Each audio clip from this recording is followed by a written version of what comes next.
ಎಷ್ಟೊಂದ್ಸಲಿ ಹಿಂಗಾಗಿದೆ sir. ಯಾಕೆಂದ್ರೆ ಎಷ್ಟೋ ಜನ ಹೇಳ್ಕೊಳ್ತಾರೆ ಹೆಂಗೆ ಅಂತಂದ್ರೆ ಈಗ ಯಾರಿಗೋ ಅವ್ರ ಮನೇಲಿ ಹುಷಾರಿರೋದಿಲ್ಲ ಅಥವಾ ಹೆಲ್ತ್ ಏನೋ ಪ್ರಾಬ್ಲಮ್ ಆಗಿರುತ್ತೆ, ಅವ್ರಿಗೆ ತುಂಬಾ ಸಿವಿಯರ್ ಇಶ್ಯೂ ಆಗಿರುತ್ತೆ. ಈಗ ಉಸಿರಾಟದ ಸಮಸ್ಯೆ ಆಗಿರ್ಬೋದು, ಏನೇ ಆಗಿರ್ಬೋದು. ಈಗ 1 ಕಿಲೋಮೀಟರ್ ಒಂದು ಹಾಸ್ಪಿಟಲ್ ಇರುತ್ತೆ.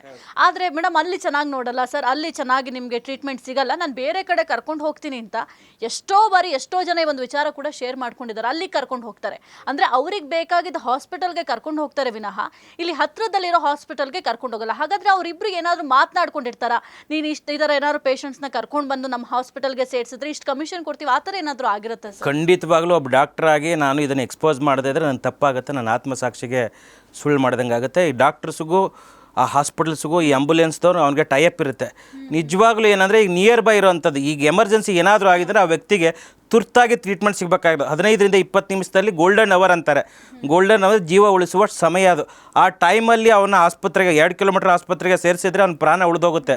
ಆದರೆ ದುರಾದೃಷ್ಟ ಇವನು ಕಮಿಷನ್ಗೋಸ್ಕರ ಆ ಹಾಸ್ಪಿಟ್ಲಿಂದ 15ರಿಂದ 20% ಕಮಿಷನ್ ಕೊಡ್ತಾರೆ ಯಾರಿಗೆ, ಆಂಬುಲೆನ್ಸ್ದವನಿಗೆ. ಅದಕ್ಕಾಗಿ ಏನು ಮಾಡ್ತಾನೆ, ಅವನು ಪೇಷಂಟ್ನ ಕರ್ಕೊಂಡೋಗಿ ದೂರ ಕರ್ಕೊಂಡು ಹೋಗ್ತಾನೆ. ಆ ಗೋಲ್ಡನ್ ಅವರ್ ಹೋದ್ಮೇಲೆ ಸತ್ತು ಹೋದಂಗೆ. ಅದಕ್ಕೆ ಕೊಲೆನೇ ಅಂತ ಕಾರಣ ಅದು. ಯಾಕಂದರೆ ನಿಯರ್ ಬೈ ಹಾಸ್ಪಿಟ್ಲ್ ಕರ್ಕೊಂಡು ಹೋದರೆ ಅಲ್ಲಿರೋ ಡಾಕ್ಟ್ರು ಪ್ರಾಣ ಉಳಿಸಿರೋಂಥದ್ದು, ಒಳ್ಳೆ ಕೆಲಸ ಮಾಡಿರೋಂಥದ್ದು. ಆದರೆ ಈ ವ್ಯಕ್ತಿ ದೂರ ಕರ್ಕೊಂಡು ಹೋಗಿ ಆ ಸಮಯನ ಹೊಟ್ಟೋಗ್ಬಿಡ್ತಲ್ಲ, ಅದು ಪ್ರೀಸಿಯಸ್ ಟೈಮನ್ನು. ಹಾಗಾಗಿ ಇದು ಆಗ್ತಾ ಇರುತ್ತೆ. ಹಾಗಾಗಿ ಭಾಳಷ್ಟು ಜನ ಜಾಗರೂಕರಾಗಬೇಕಾಗಿರೋಂಥದ್ದು.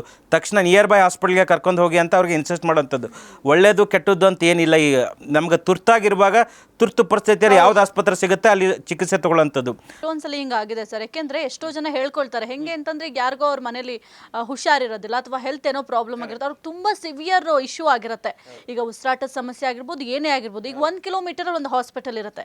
ಆದ್ರೆ ಮೇಡಮ್ ಅಲ್ಲಿ ಚೆನ್ನಾಗಿ ನೋಡಲ್ಲ ಸರ್, ಅಲ್ಲಿ ಚೆನ್ನಾಗಿ ನಿಮಗೆ ಟ್ರೀಟ್ಮೆಂಟ್ ಸಿಗಲ್ಲ, ನಾನು ಬೇರೆ ಕಡೆ ಕರ್ಕೊಂಡು ಹೋಗ್ತೀನಿ ಅಂತ ಎಷ್ಟೋ ಬಾರಿ ಎಷ್ಟೋ ಜನ ಈ ಒಂದು ವಿಚಾರ ಕೂಡ ಶೇರ್ ಮಾಡ್ಕೊಂಡಿದ್ದಾರೆ. ಅಲ್ಲಿ ಕರ್ಕೊಂಡು ಹೋಗ್ತಾರೆ ಅಂದ್ರೆ ಅವ್ರಿಗೆ ಬೇಕಾಗಿದ್ದ ಹಾಸ್ಪಿಟಲ್ಗೆ ಕರ್ಕೊಂಡು ಹೋಗ್ತಾರೆ ವಿನಃ ಇಲ್ಲಿ ಹತ್ರದಲ್ಲಿರೋ ಹಾಸ್ಪಿಟಲ್ಗೆ ಕರ್ಕೊಂಡು ಹೋಗಲ್ಲ. ಹಾಗಾದ್ರೆ ಅವ್ರಿಬ್ರು ಏನಾದ್ರು ಮಾತನಾಡ್ಕೊಂಡಿರ್ತಾರ, ನೀನು ಇಷ್ಟು ಇದರ ಏನಾದ್ರು ಪೇಷಂಟ್ಸ್ನ ಕರ್ಕೊಂಡು ಬಂದು ನಮ್ಮ ಹಾಸ್ಪಿಟಲ್ಗೆ ಸೇರಿಸಿದ್ರೆ ಇಷ್ಟು ಕಮಿಷನ್ ಕೊಡ್ತೀವಿ, ಆ ಥರ ಏನಾದರೂ ಆಗಿರುತ್ತೆ ಸರ್? ಖಂಡಿತವಾಗ್ಲೂ ಒಬ್ಬ ಡಾಕ್ಟರ್ ಆಗಿ ನಾನು ಇದನ್ನು ಎಕ್ಸ್ಪೋಸ್ ಮಾಡದೇ ಇದ್ರೆ ನನ್ನ ತಪ್ಪಾಗುತ್ತೆ, ನನ್ನ ಆತ್ಮಸಾಕ್ಷಿಗೆ ಸುಳ್ಳು ಮಾಡ್ದಂಗೆ ಆಗುತ್ತೆ. ಈ ಡಾಕ್ಟರ್ಸ್ಗೂ ಆ ಹಾಸ್ಪಿಟಲ್ಸ್ಗೂ ಈ ಆಂಬುಲೆನ್ಸ್ದವ್ರು ಅವ್ನಿಗೆ ಟೈಅಪ್ ಇರುತ್ತೆ.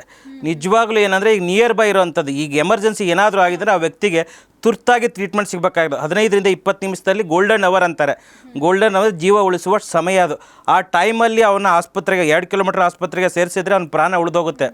ಆದರೆ ದುರಾದೃಷ್ಟ ಇವನು ಕಮಿಷನ್ಗೋಸ್ಕರ ಆ ಹಾಸ್ಪಿಟ್ಲಿಂದ 15ರಿಂದ 20% ಕಮಿಷನ್ ಕೊಡ್ತಾರೆ ಯಾರಿಗೆ, ಆಂಬುಲೆನ್ಸ್ದವನಿಗೆ.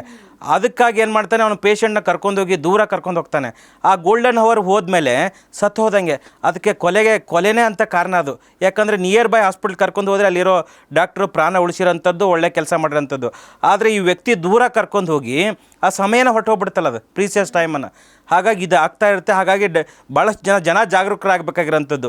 ತಕ್ಷಣ ನಿಯರ್ ಬೈ ಹಾಸ್ಪಿಟ್ಲ್ಗೆ ಕರ್ಕೊಂಡು ಹೋಗಿ ಅಂತ ಅವ್ರಿಗೆ ಇನ್ಸಿಸ್ಟ್ ಮಾಡೋಂಥದ್ದು. ಒಳ್ಳೆಯದು ಕೆಟ್ಟದ್ದು ಅಂತ ಏನಿಲ್ಲ. ಈಗ ನಮ್ಗೆ ತುರ್ತಾಗಿರುವಾಗ ತುರ್ತು ಪರಿಸ್ಥಿತಿಯಲ್ಲಿ ಯಾವ್ದು ಆಸ್ಪತ್ರೆ ಸಿಗುತ್ತೆ ಅಲ್ಲಿ ಚಿಕಿತ್ಸೆ ತಗೊಳ್ಳೋಂಥದ್ದು.